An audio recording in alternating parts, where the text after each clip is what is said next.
You guys have any plans for Halloween? I like to just watch a horror movie or two. Keep it pretty easy. Stock up on discount candy the day afterwards. Oh, I love Um, that. that's about it. I keep it pretty low key these days. We don't have any kids around, so trick or treating's not a big jam for us anymore. Oh, that's sad. Yeah, we don't have trick or treating anymore, but we do dress our pets up. I have a Uh, taco cat costume for my cat, but I'm not sure if it's arriving on time, so I got some bat wings just in case. okay, all right. I admit I'm a sucker for that House of Wax remake, the one that came out, God, when I was like in high school or something, maybe middle school. It's pretty old. Paris Hilton is in it. Oh, it's Oh, a good one. I watched it the last two Halloweens because I just liked it, and now I feel like it's almost become a tradition for me. So looking forward to that. aw, that's adorable. Well, okay, the movie itself isn't adorable, but the tradition is. That's what counts. It's got a very 2000s vibe to it. If you're into that era of cinema, so to speak. Yeah, slasher effects and all that. It's a pretty creepy concept. I don't want to get turned into wax. Not a big fan, no. I feel like there are better ways to spend my vacations. How about you, Jeff? You got any Halloween plans? Not really, though. I usually spend all of October just watching scary movies. It's a great month to do that. But uh, the fact that we're referring to the 2000s as an era in movies makes me feel really old, to be Oh honest. no. Feels bad, man. Well, dude, I just rewatched Scream the other day, and that's like a time capsule and a half right there. It's so 90s, it's unbelievable. It's incredible. Absolutely. I couldn't remember who the killer was, so it was really a great. I guess I've only seen it a few times. I started Scream 2, but I haven't finished it, and I'm living in mystery. Better not be Billy. I swear to gosh. It's always the guys you least expect. I'm a fan of Courtney Cox's Gail Weathers, the news anchor that's got the real scoop. I love the name, Gil Brothers. Yeah, and she talks about it. She makes a joke that she's not a weather girl and that she's a journalist, even though her last name is Weathers. Her first name is Gail. Love it. Oh yeah, and Gail. Wow. Sounds like a She was cloud made for unicorn name. Yeah, Oh seriously. yeah, absolutely. Jeff, All I don't know right. if you've seen the weekend streams, but we're keeping track of our favorite names as we go along. So we're going to start doing some honorary awards for best unicorn names. Love Keep it. an eye out. Big fan. Okay, so our audience is here, so let's begin. Good evening and good morning, Unicorn fam. Welcome to the Crypto Unicorns Ask Me Anything for Twilight Tactics. This is Sparkly Unicorn with Stealthy Unicorn on tech. Let's introduce who we have on stage for today. You may already know them. We have Zyori, Head of Product and Market Growth, as well as LG Jeff, our Lead of Design. We're going to get more in depth about Twilight Tactics and tell you all you need to know to play this game mode. Take it What's away, guys. cooking? How's everybody doing? Jeff, good to be back with you. Another deep look into Twilight Tactics. A lot of progress since we last talked about this with the community. Yeah, definitely. And I can't wait to talk through some of the latest and greatest we have with it. All right, I just tried toggling my my mic. Once again, somebody said no voice, and the ghost Zyori reappears. I think we had this issue in a past town hall where a couple people said they couldn't hear me or some of us. So hopefully Discord is all right. Sparkly, we're also live on YouTube, correct? And I think even Twitch. Yep, that Just, is correct. We are live on Twitch TV / cool. Crypto Unicorns _ LG. Well, Jeff, wave to your mom. Wait, it's just Crypto Unicorns now. We changed the Twitch. It's no Oh, longer LG. yes, it is indeed Crypto Unicorns. My mistake. Thank you for Yeah. that. We got an even better link. So we're live everywhere. For some reason you're having an issue on Discord, feel free to pop open one of the other streams. But anyway, yeah, there's been a fair amount of progress, and this time we've also got more visuals to share, which I think is going to be fun. We're going to be able to actually look at some of the interface, talk a little bit more in depth, and also about some of the small design changes. So yeah, I think without further ado, let's dive on in, man. Yeah, so just before we get started, just to revisit some of the guiding principles we had when we designed Twilight Tactics. We want to give players a lot of control in decisions they make, especially when it comes to whether or not your unicorn dies. We want to make sure that you know which unicorns are going to die, so you have control over their death. We also want to minimize the amount of unlocked unicorns you need, so that you don't have to take uh, a ton of unicorns out to play Twilight Tactics. You only need to take a few that you want to use as guides. And finally, we want to lower the barrier to entry for Twilight Tactics, make sure there's no upfront costs preventing you from engaging in this gameplay mode.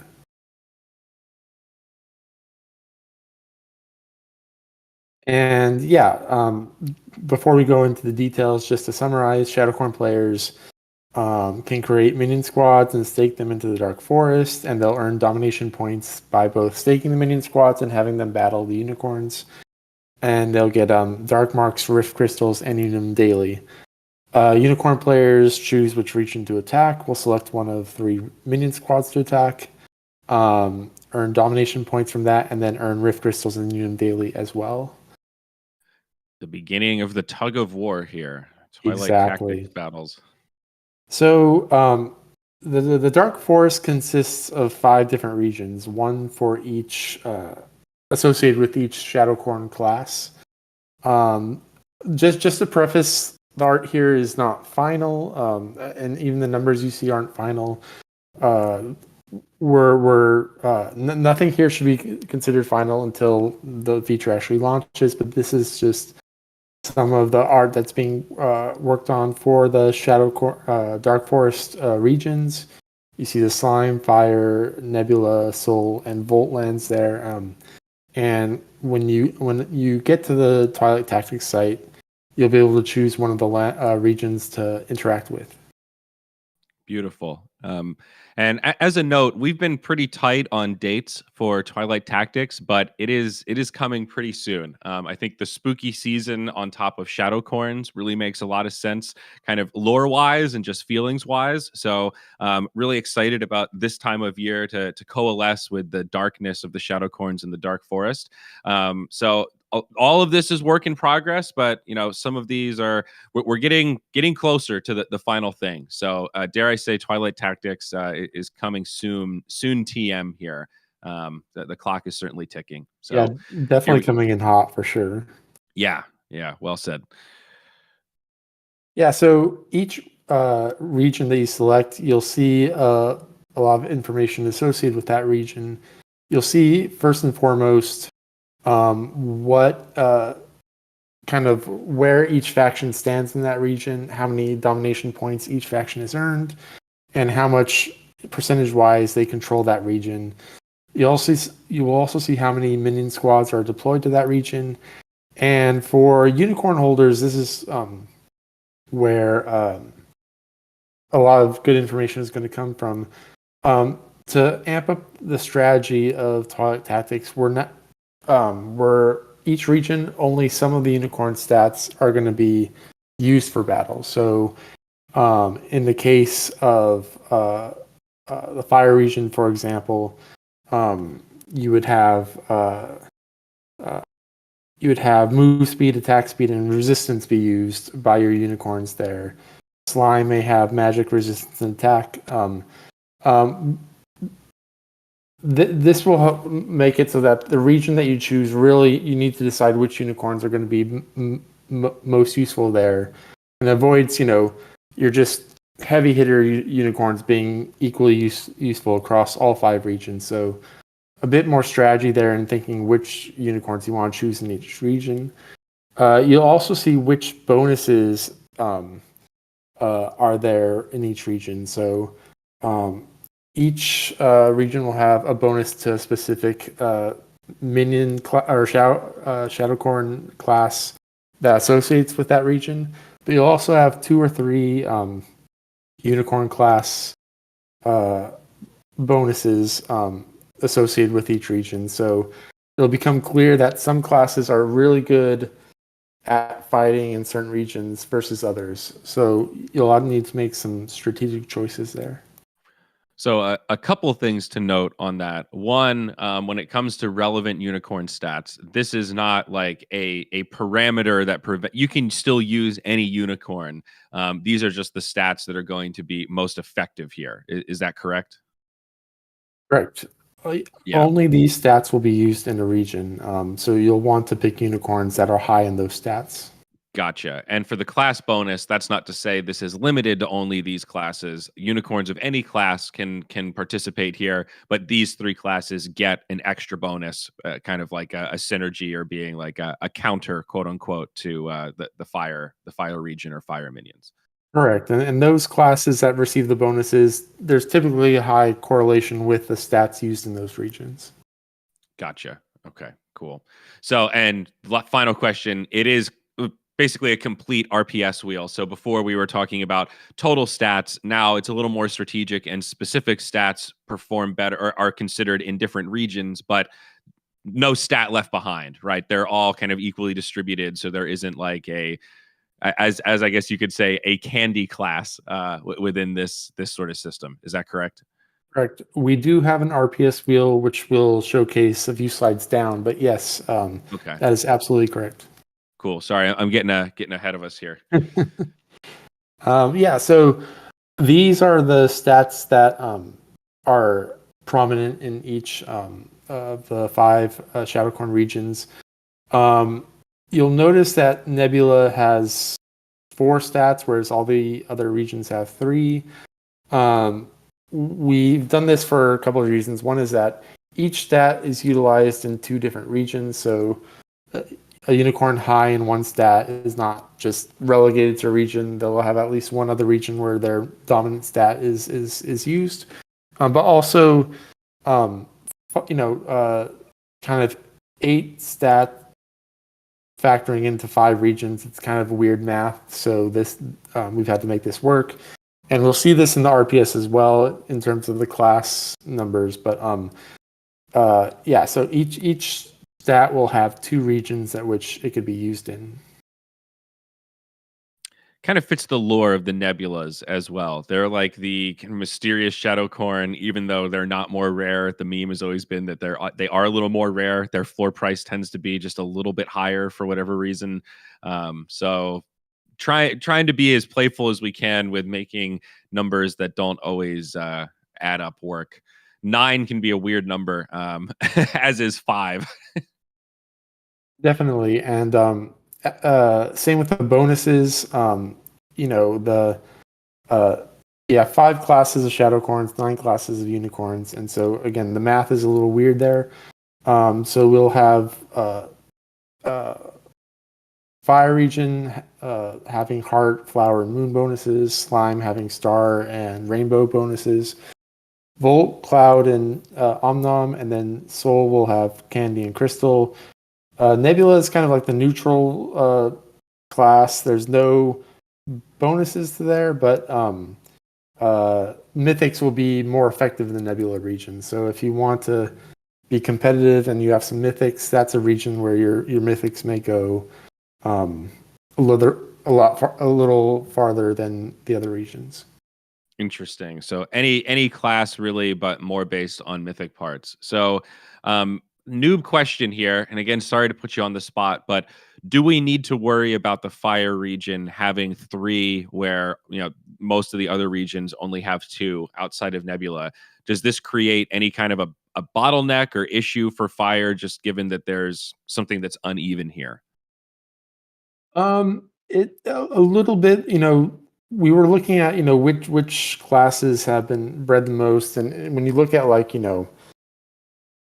the Cloud, Omnom, traditional jousting classes, their stats are just higher, whereas Flower and Moon are a little less. So we thought, there needs to be a region that, unless some region had to have 3 in order to really make it work, and so that's why Moon and Flower are part of the 3, because those won't have as high stats typically as like a Cloud or an Omnom. So, Gotcha. but we do. So we do plan to change bonuses between seasons to try and shake up the meta. So definitely, if we feel like um, this is a problem, there's definitely going to be room to change before the second season of Twilight Tactics. Okay, so that's a cool idea. That's one way to kind of balance it is just in between seasons, we juggle this around a little bit and it's a different set that end up with 3 or, maybe we keep it the same, I guess, if it works really well. But that's a cool card to keep in our back pocket.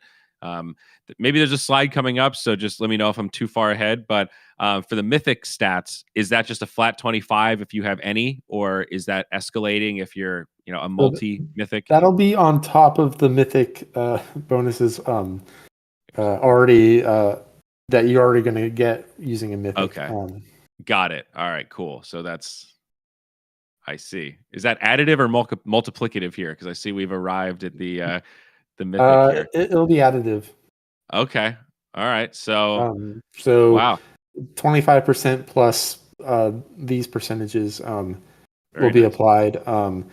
So a lot of people have been requesting, extra utility for Origin unicorns, and we're adding it with Twilight Tactics. The idea is that way back in Shadowcorns Act 1, when we were sending our Origin corns to get Unim, they're already kind of familiar with the Dark Forest. So we feel like they would be particularly better suited. So Origin unicorns used will get a 50% bonus to stats used in battle because they're already kind of familiar with parts of the Dark Forest. And then Mythics will have extra utility as well. Yep, those numbers look kind of familiar from jousting, so that's cool. Yeah, I heard a rumor that there is another epic mythic hatched pretty recently. So now I'm starting to look at these numbers and like, all right, that 35, another 25. We got some big unicorns coming. So yeah, I mentioned that half jokingly, and also it's come up a lot in feedback of with gems. Everyone is concerned that we make sure the upper level gems don't compound too much with these already existing percentages that come out. So I'm gonna bring it up again, Jeff, just to make sure we've got it on the record because it is. Yeah, it's a valid concern. A 2,500 stat unicorn with 4 or 5 mythic parts, and then you load that baby up with 8 tier 5 gems or something. It becomes a monster. You're about to create a monster that we can't control, dude. Are you ready to see Godzilla corn? I'm starting to visualize this thing. Yeah, I mean, I definitely get the concern.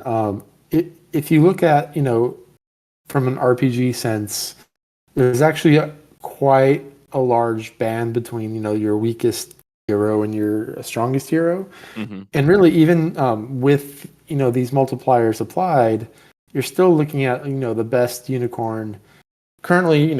Pre-gems being only a couple times more stats than the worst unicorn, which by RPG standards is not a lot of inflation at all. So. Yeah. Sure. At the same time, though, we definitely can be mindful, especially of the multiplicative bonuses, which is the easiest to get out of control, and be a little more conservative there, and be more aggressive with the raw stats. But yeah, we'll definitely keep that in mind when it comes to balancing gems for the GemWorks feature. Yeah. And I see Ponzi makes a good point. The origins are generally lower stat unicorns. So if anyone sees like shock value at that, I think the 50% might even be a low bound because most origin unicorn. Like, what's the highest stat origin unicorn? That's kind of an interesting question, but I'm sure it's rather low, and I bet the average is substantially lower than that. Probably some outliers that got really lucky dice rolls. It was under 1,400, says Nebbiolo. So, yeah, we'll see how that number works. But I like the idea of at least giving trying to raise the bar for Origin unicorns so they have a little bit of a catch up and some extra utility. Pretty cool idea. Definitely. So now that we've kind of talked about the bonuses and such, now it's time to actually play Twilight Tactics. So you select on a region that you want to either stake a minion to or attack. You'll get the region pop up again, showing the information that we showed earlier in the hover over, but in more detail. And then you'll have a chance to either deploy minion squads or attack with unicorn squads. Now, to get to either of these flows, you will need the appropriate minions, shadowcorns, or unicorns. So if you don't have a shadowcorn, you're not going to be able to go into the deploy minions flow. And if there's no unicorns that are airlocked out of the game and in your wallet, you won't be able to go into the unicorn flow. So you're going to want to make sure that you have all the things you need before going into either of those flows. Just digesting the graphic here. So you see the kind of medley of potential rewards in the region for both factions. You see the bonuses. Of course, DP here is domination points. That's the main contributor for the leaderboard stuff associated with this. Very slick, though. Simple, but very crisp.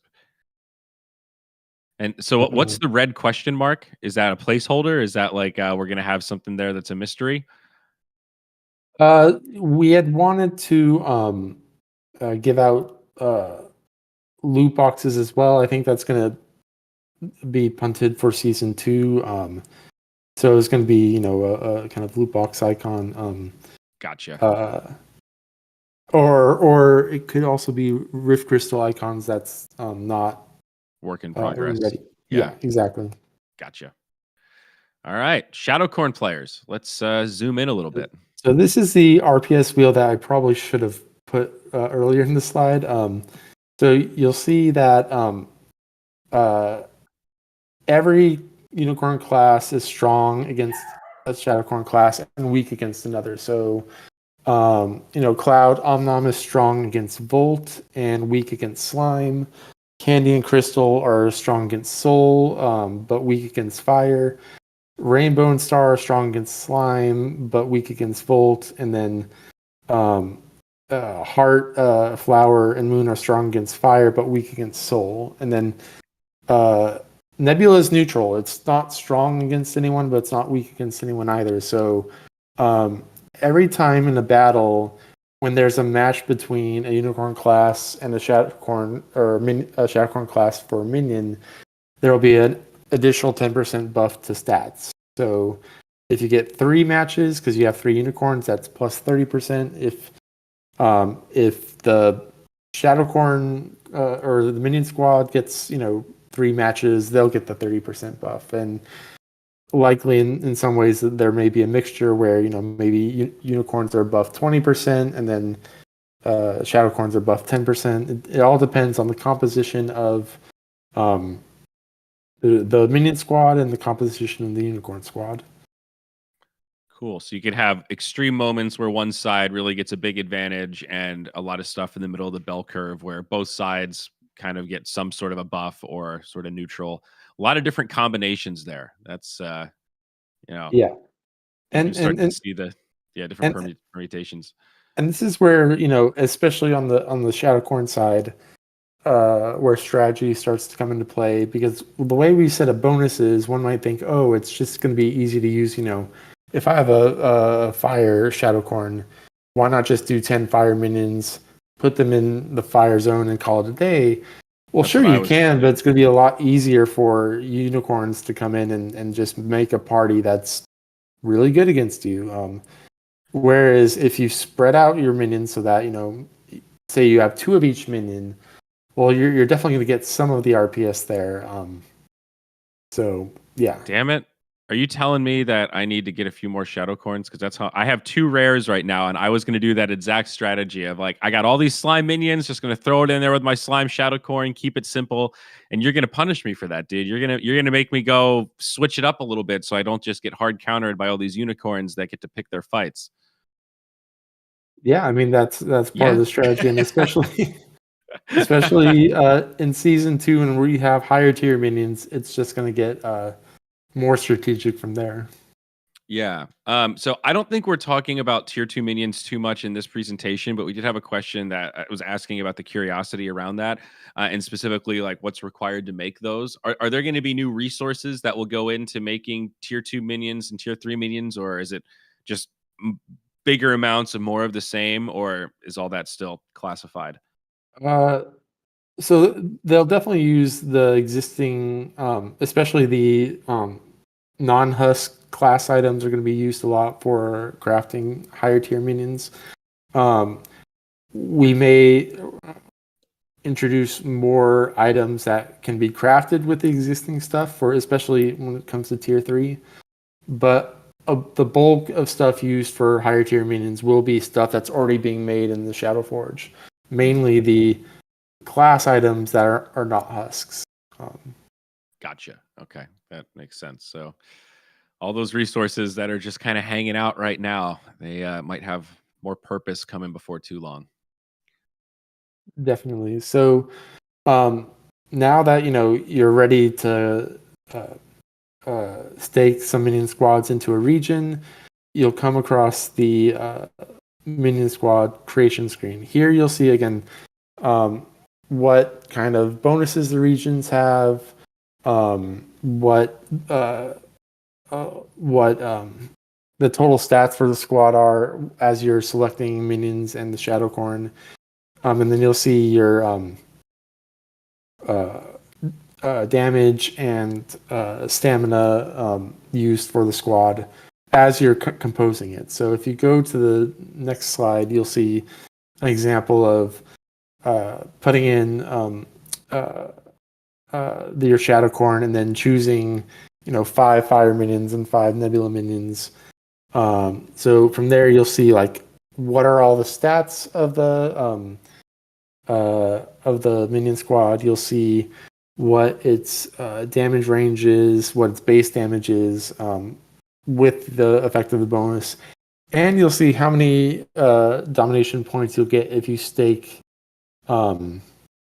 this minion squad. So previously we had talked about staked minion squads earning domination points passively.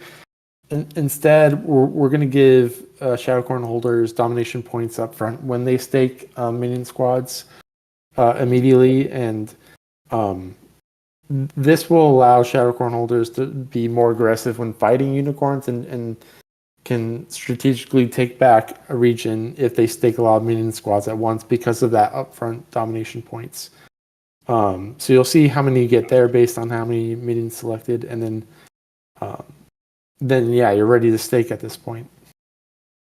Very cool. You'll notice at the bottom, like we said before, we don't want too many transactions when playing Twilight Tactics. So once you've composed your minion squad, you can choose how many of that squad you want to stake into that region. Your max will be based on how many of minions you have. So if you only have enough minions to make 8 of a squad, you can only stake 8. There will be a max per transaction that we're still figuring out, just to try and kind of mitigate gas fees, but it'll definitely be on the higher side so that hopefully you won't need to do too many transactions to stake all your minions.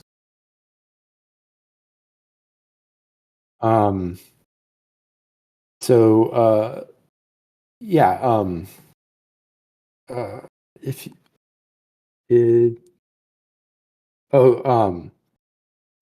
go back one more slide, sorry. No worries. So yeah, so once you staked your minions squads, you'll be able to see all the ones that you staked, as well as where they're located, and all the information about them, their damage, their damage range, all that stuff.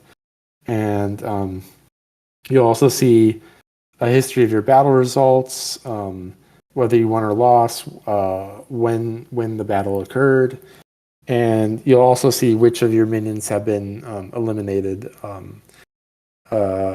due to being lost in battle. So all that information is there. which for Shadowcorn holders is going to be important because these battles are happening when you're not necessarily, playing the game. So you'll want to come back and see what happened while you're gone, and that information will be there for you to look over every time you return to Twilight Tactics. Love it.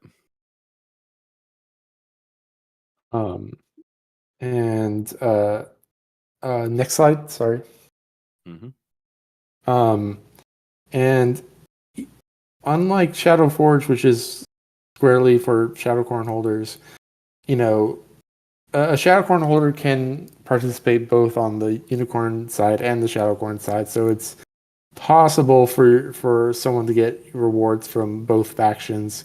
So, our daily rewards work similar to Shadowforge, where every day, certain amount of Unum and Rift Crystals and Dark Marks will be available for players.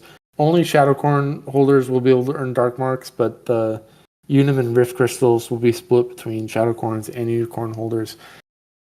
Each region has their kind of pool of resources, so how much many rewards you get per day is based on domination points earned in that region, and how many rewards a faction has to give each day is based on whether the faction controls the region or not. So, say for the fire region, if unicorns control the region, unicorns will split 75% of the daily rewards from the fire region, while Shadowcorn holders will get 25% of the rewards.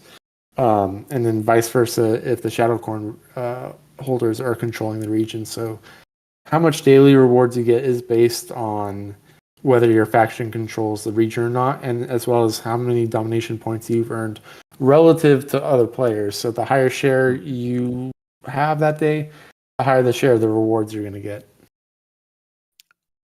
That makes sense, and I like that the losing side still gets something here. So that, to me, this feels like a pretty good balance of there's a strong incentive to win, but there's also a strong incentive just to play, even if the other faction is winning when that reward is distributed, right?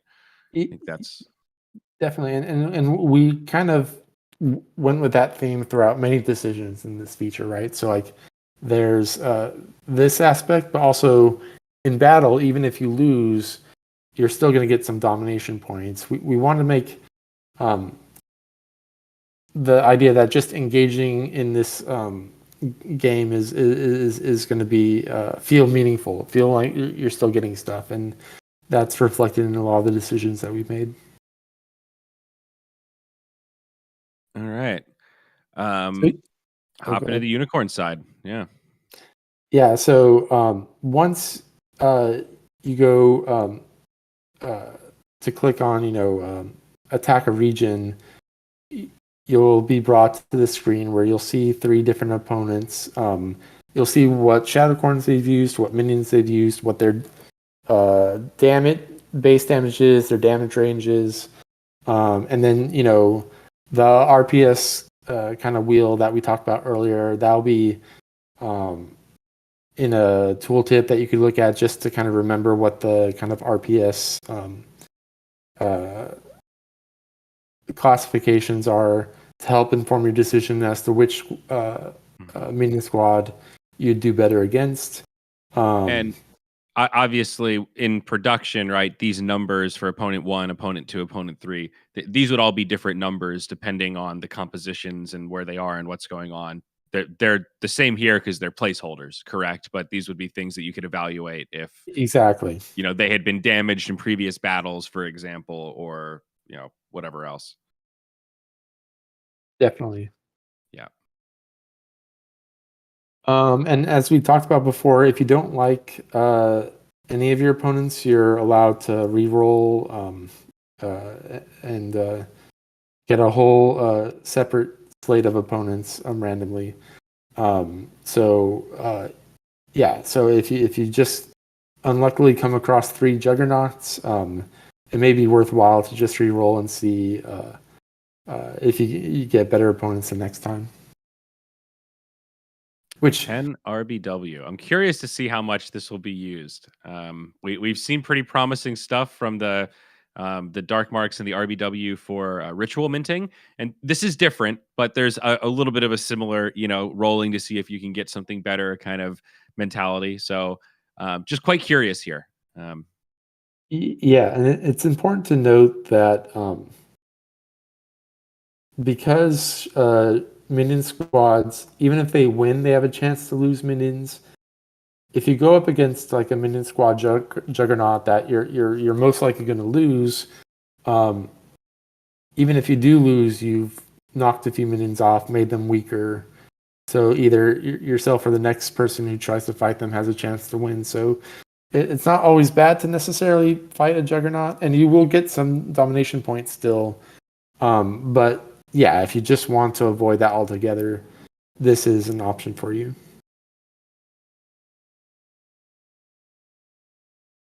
Our guide unicorn.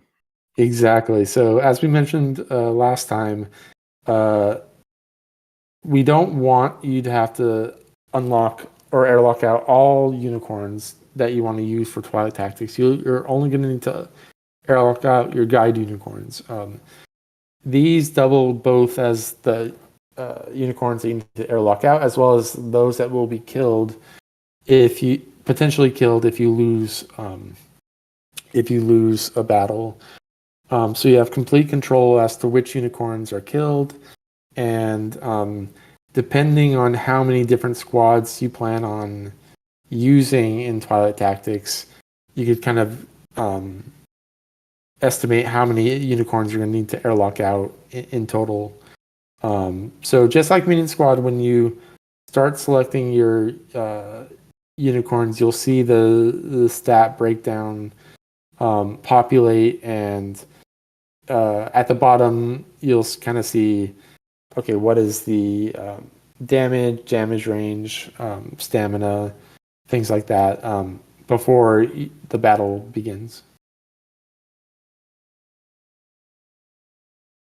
And then you'll see the I just saw in the next slide.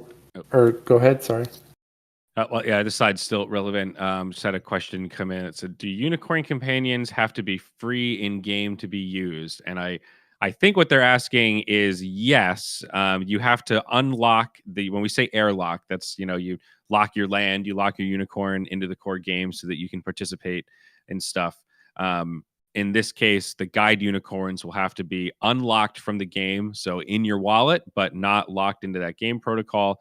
And then those guide unicorns can then be sent to lead these parties. So you need both, right? The rest of the unicorns are locked in. Just the guide unicorn is unlocked. But we did this intentionally so that only the guide unicorn has to be unlocked instead of the whole party. So it is a slight extra step, but yes, I guess that's a nice way to say it. Your unicorns have to be free to be guides because they're about to risk death. So freedom. Yeah, so since they're unlocked, they won't be able to do anything in the game like farming. So the answer is still yes. If it's not locked into the game, then he won't be able to be doing any farming or anything else. Jeff, for the companions, can they be like doing gathering cart and stuff like that while they're going on these battles, or do they have to be free from activity? I believe they could still be doing activities. I'll double check with engineering, but the way we're building it, I think they could still be doing stuff in game when being used in Twilight Tactics. Cool. So unicorns can multitask, and they're in queue to go battle, so to speak. They can still be working the farm. But we'll double check and confirm that. But yeah, that was the latest I remember hearing as well. So yeah, once you have your unicorn squad, you're ready to battle. You'll need to do a transaction for the battle to begin.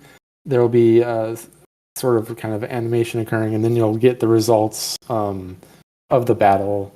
There you'll see how much domination points you've earned compared to your opponent, how much damage you've done compared to your opponent, what your remaining stamina is, and yeah, obviously who won and lost.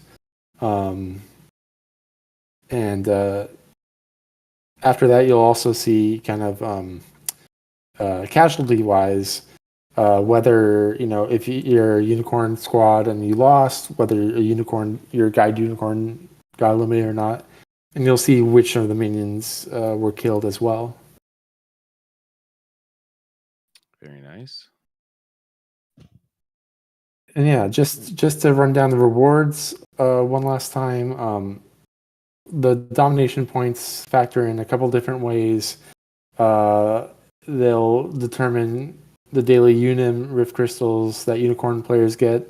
They'll determine Unim Rift Crystals and Dark Marks that Shadowcorn players get, and then they will determine where you rank on the Shadowcorn and Unicorn Twilight Tactics leaderboards. Each faction will have their leaderboards with their rewards. Whichever faction wins the Twilight Tactics for the season, meaning at the end of the event, whichever faction controls the most regions, their leaderboard will get additional rewards on top of what they're normally going to get.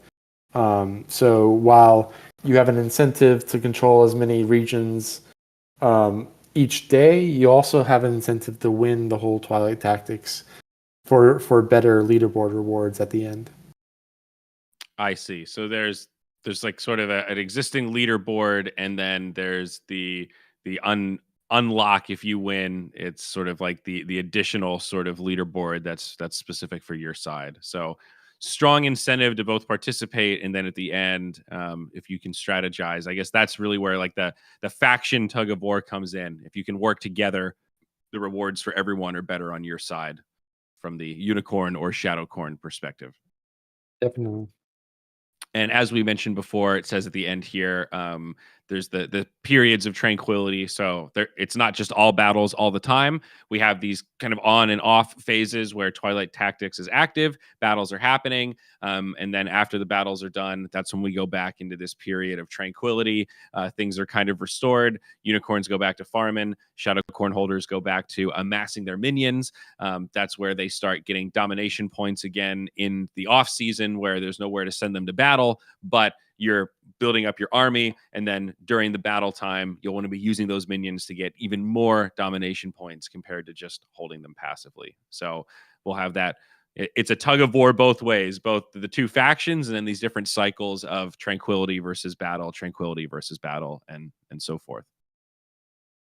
Absolutely. So to summarize, the most important thing in Twilight Tactics is just earn domination points. The more efficient you can, the better you're going to do both in daily rewards and in leaderboard.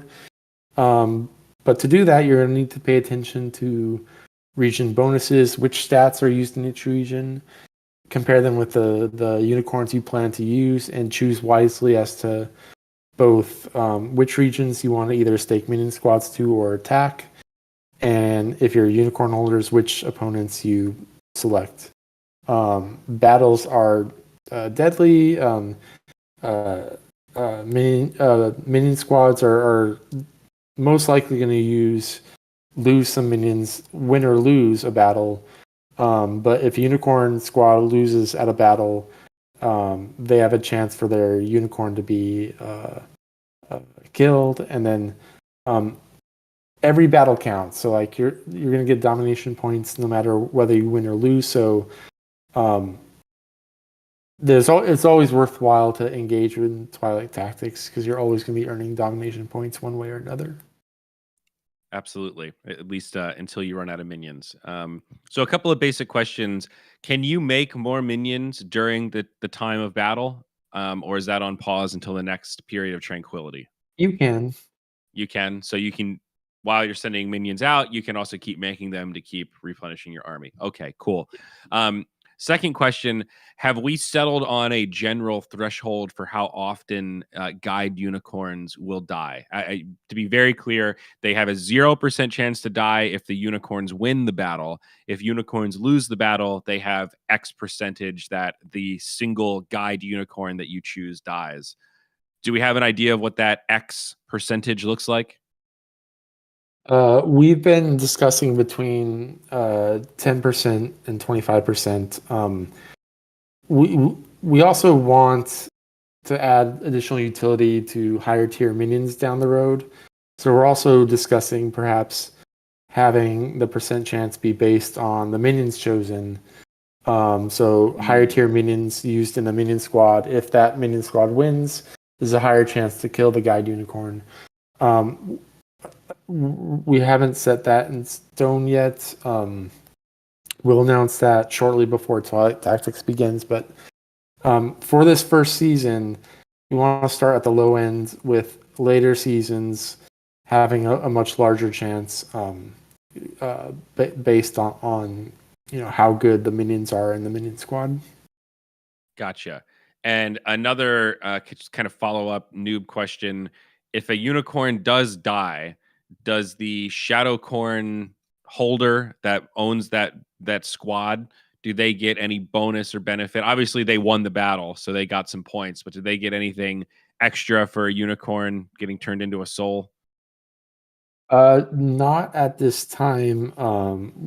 For future Twilight Tactics, we are looking into what to give out to Shadowcorn holders, but we're really trying to stick with one unicorn being killed equals one soul, and we want that soul to go to the unicorn holder.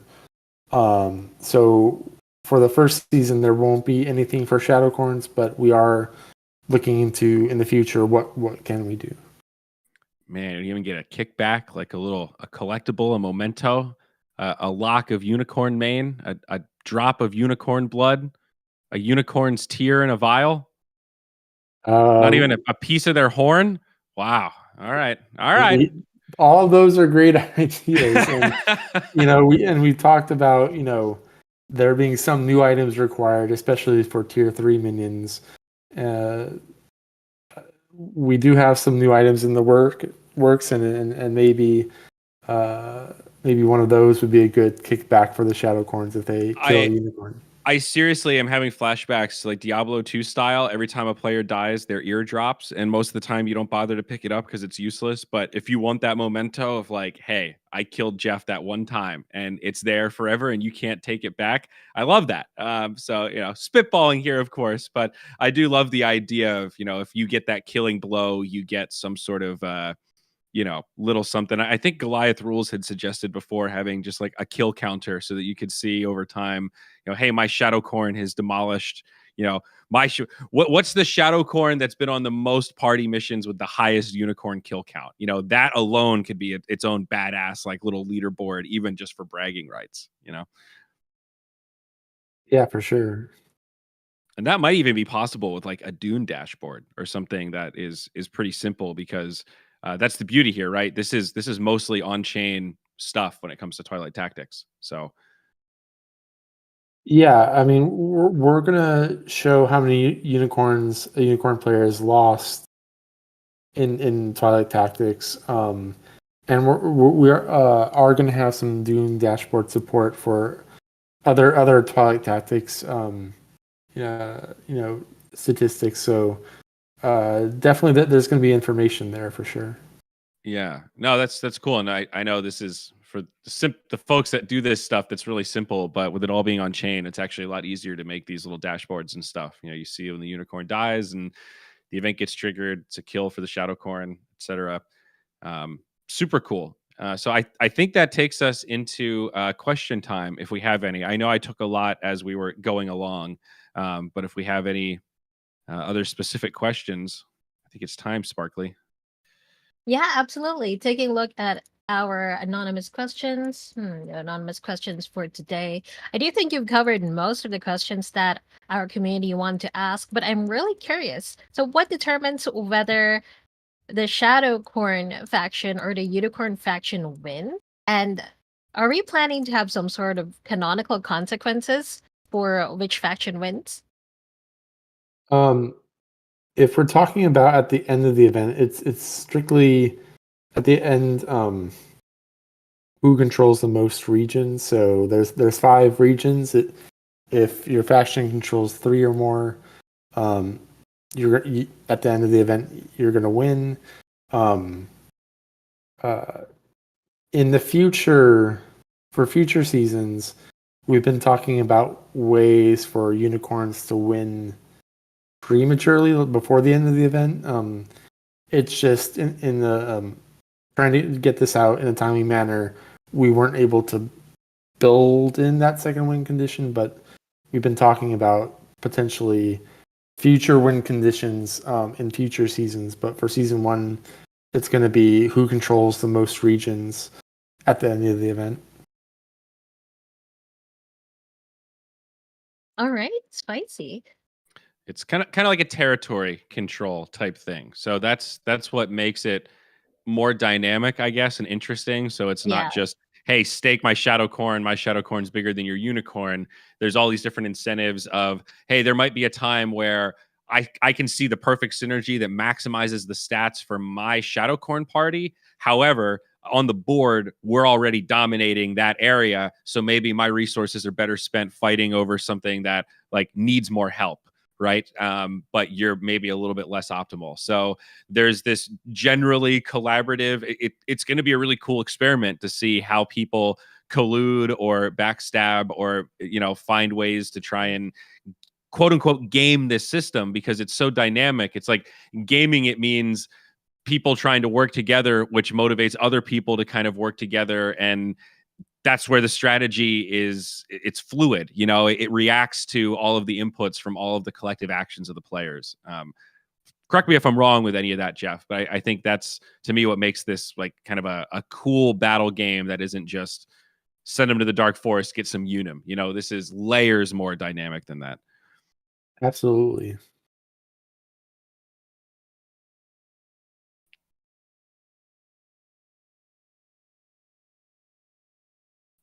Over 300 confirmed unicorn kills.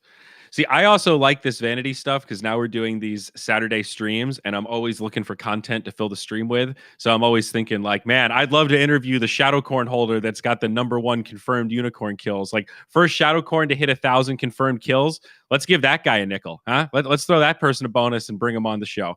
You know, I want the weekend Jerry Springer vibe here with our community members.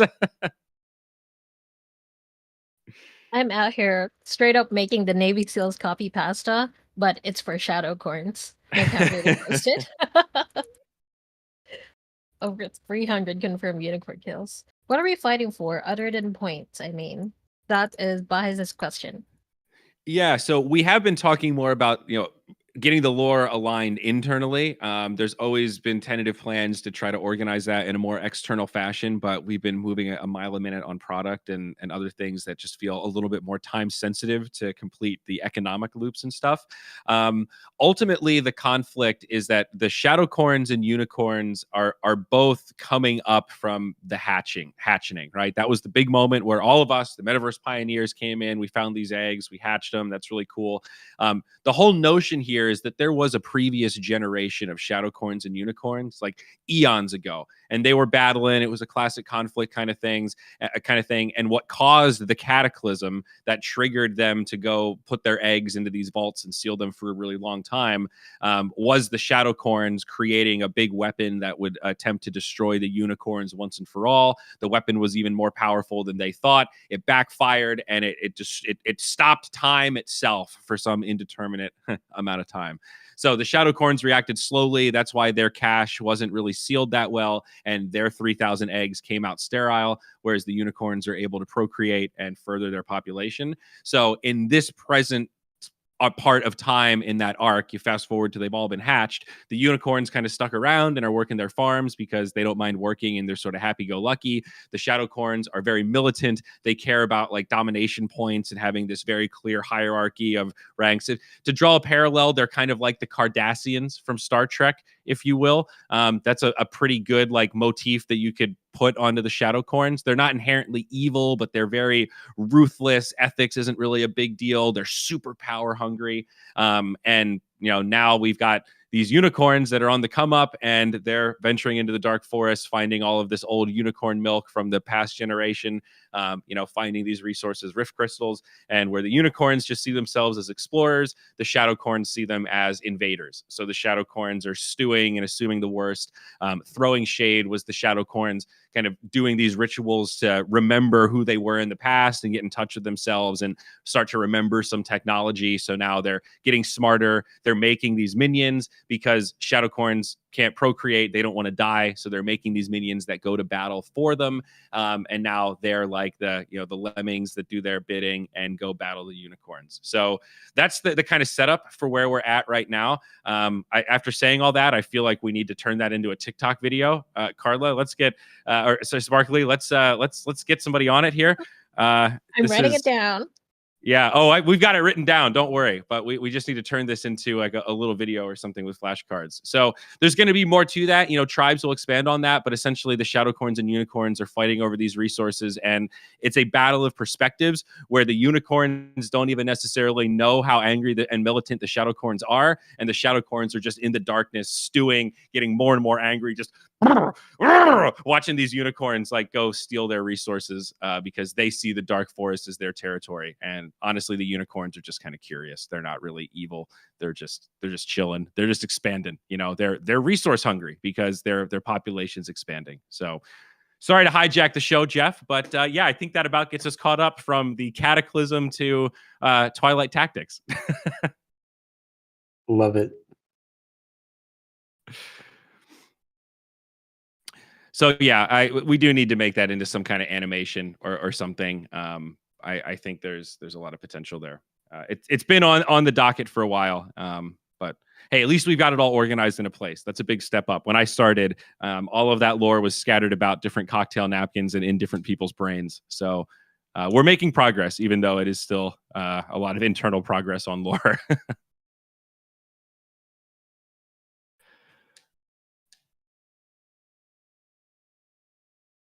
All right, I'm just looking around for any additional questions. We are running into the end of the hour, so if you have any questions, please let us know. Oh wait, here's another one. Would be cool with progression overarching the seasons and affected by the season results. Like, what are we fighting for this season? Can that outcome affect the battle map, etc.? How do you feel about that, Jeff? We definitely, while Twilight Tactics is running, we definitely the meta of the in-game loops are going to be impacted during Twilight Tactics. Whereas at the end of Twilight Tactics, there's going to be kind of a return to normalcy of sorts. We had thought about, if Shadowcorn owners win, to have, like a nerf continue that would help Shadowcorn holders get more of the unicorn stuff between Twilight Tactics events. We felt that's a little too punishing. So the Shadowcorn's effect is going to be, at least for right now, limited to while Twilight Tactics is active. And this is where, what I mentioned earlier about unicorns potentially winning earlier. We like that idea because if they win earlier, that means the Shadowcorn's nerf ends earlier. Between seasons, especially since there's going to be more gameplay modes coming up, that's going to run between Twilight Tactics seasons. We don't want to make things too difficult between Twilight Tactics seasons. So as of now, it's just while Twilight Tactics is active, more or less. If there's a big demand for some more permanent or at least long-lasting impact from a Twilight Tactics season, we're definitely open to talking about it and seeing what makes sense. But currently, there's nothing after Twilight Tactics to the main meta that we're planning. We got somebody that wants to come up. I misunderstood Gabe's question. He was asking about visuals for the battle. The short answer is no. There are no current plans for like a visualization to see the battle, although could be theoretically possible, not currently on the chopping block. I don't think, unless there's something you want to reveal here, Jeff. Definitely not for season one. Okay, so we have Blicky Ricky requesting to speak. I've accepted that. Please just hop over to the stage. Ask your question. We're all ears. Blicky Ricky. while we're waiting for that, Ethereal is asking, do guide unicorns need to be adults? And are there any limitations to breeding points? Or does none of that matter? Just an Just has to be adult. an adult. Okay. Yes, Right on please do cue. not make child soldiers. That's no. Too real. But no, yeah, any unicorn can be fully bred out, can be the lowest stat unicorn you've ever had. Just has to be an adult. That's all.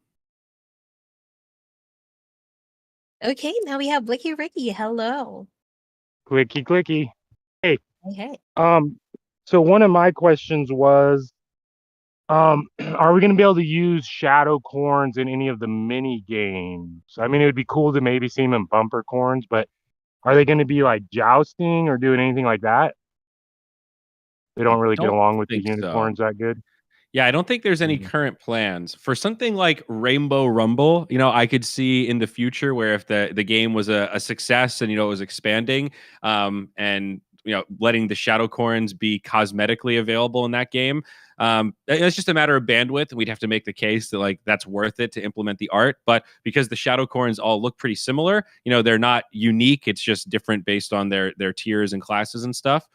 It could be possible, but no plans currently. I don't think so. Definitely not for bumper corns. For jousting, they have different stats systems because it's different classes, and they have tenacity and might and wickedness. So again, like not impossible, but we would have to adjust the jousting algorithm to consider all the different stats that shadow corns have.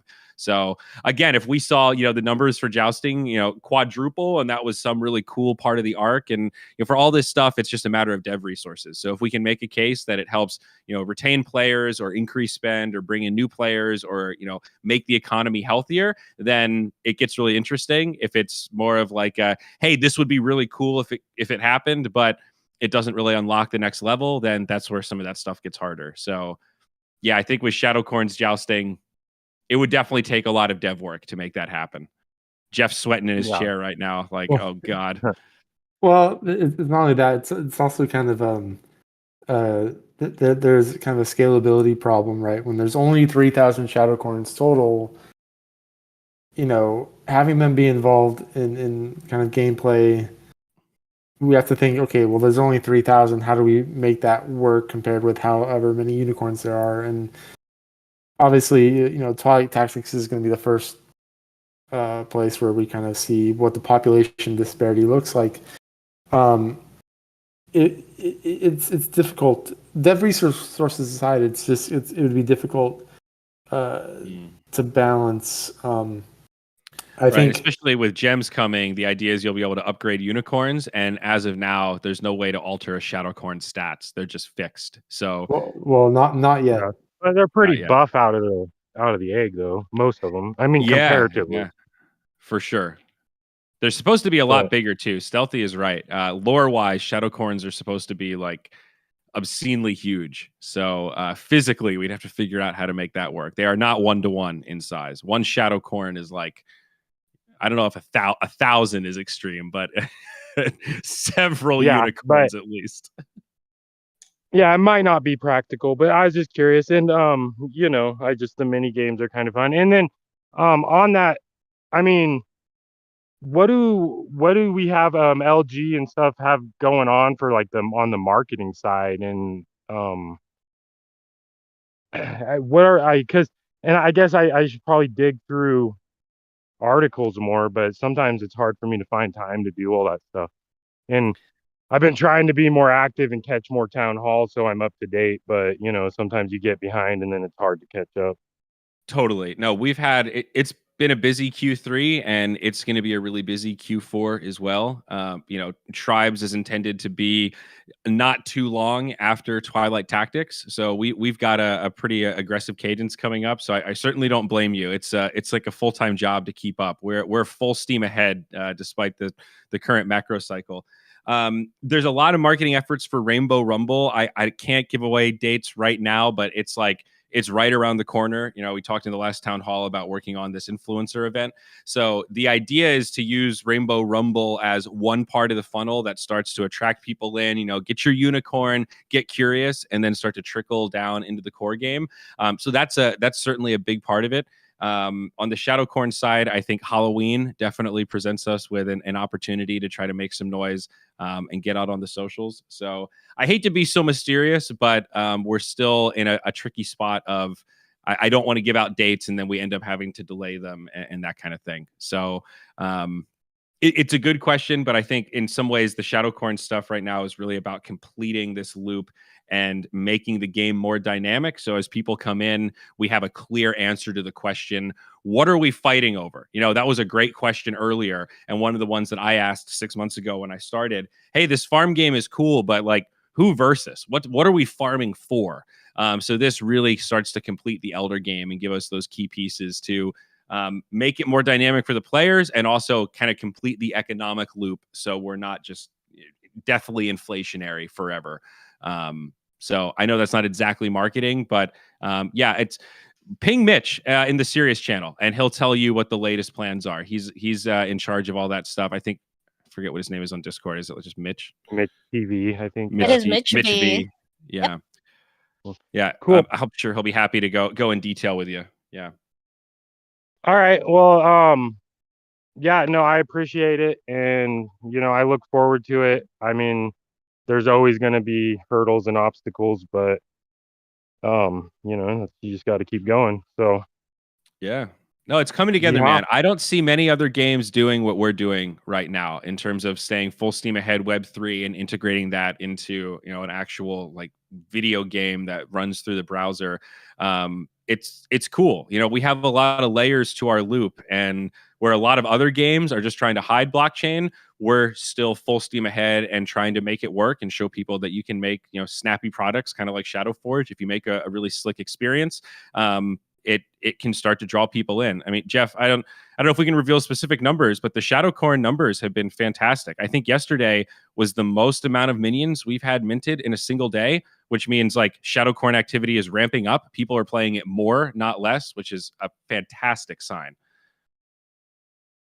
yeah, well, Yeah. and well, with me, it's weird sometimes because like my cycles will be like, I'll have a 16-hour cycle, a 24-hour cycle, and then like a couple 20-hour cycles. So then, you know, finding the common denominator and trying to get those cycles right and maximize my harvesting gas fees, which is they're not horrible, but yeah. And so, but that being said, I was wondering, who does LG consider their target marketing audience?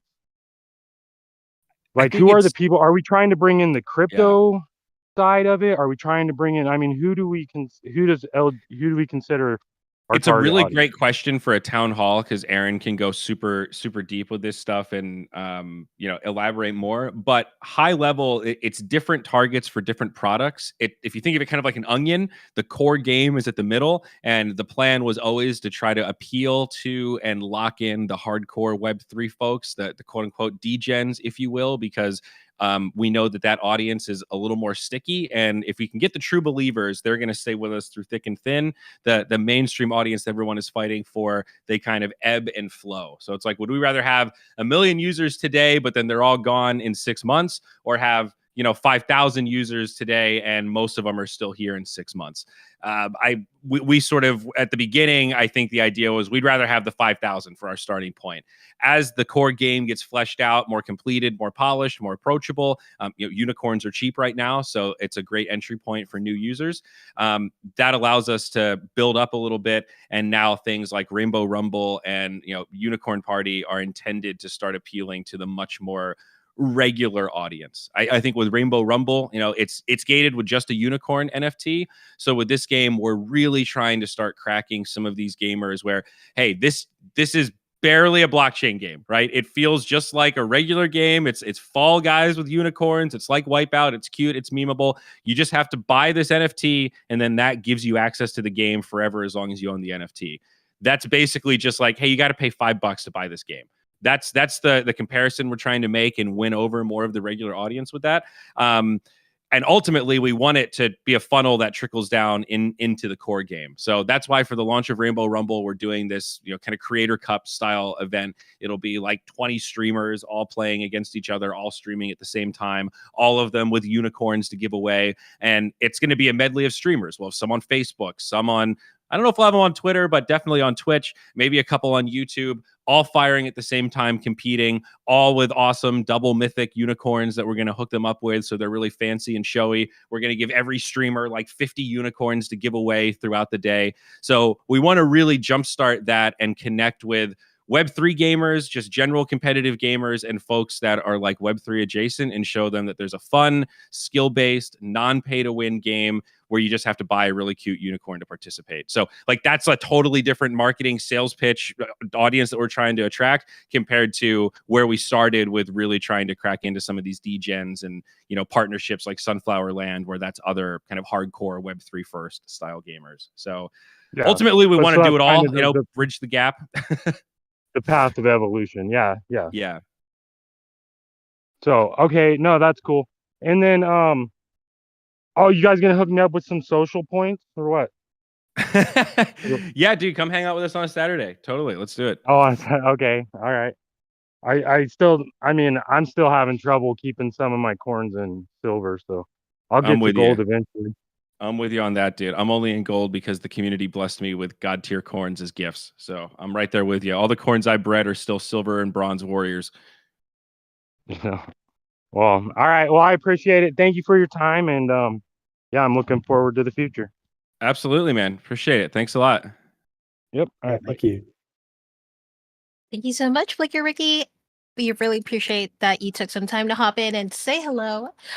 And that's it. That is our final question for the Ask Me Anything for Twilight Tactics. We'll see you soon for the next town hall with CEO and co-founder Aaron Beyerschmidt. For Twilight Tactics, be on the lookout for our Medium and Substack articles, which will have more information on the when and the how. We'll post a recording of this town hall on our socials if you would like to give it a real listen, and don't forget to share this with your friends and fellow Unicorn fam who couldn't make it. If you have more burning questions, feel free to reach out on our support channels, the Mod Support channel and the Ask the Team LG channel. So that's it. Good morning and good night, Unicorn fam. Ooh. Ooh woo, everybody. Ooh, ooh, ooh. See ya. See ya.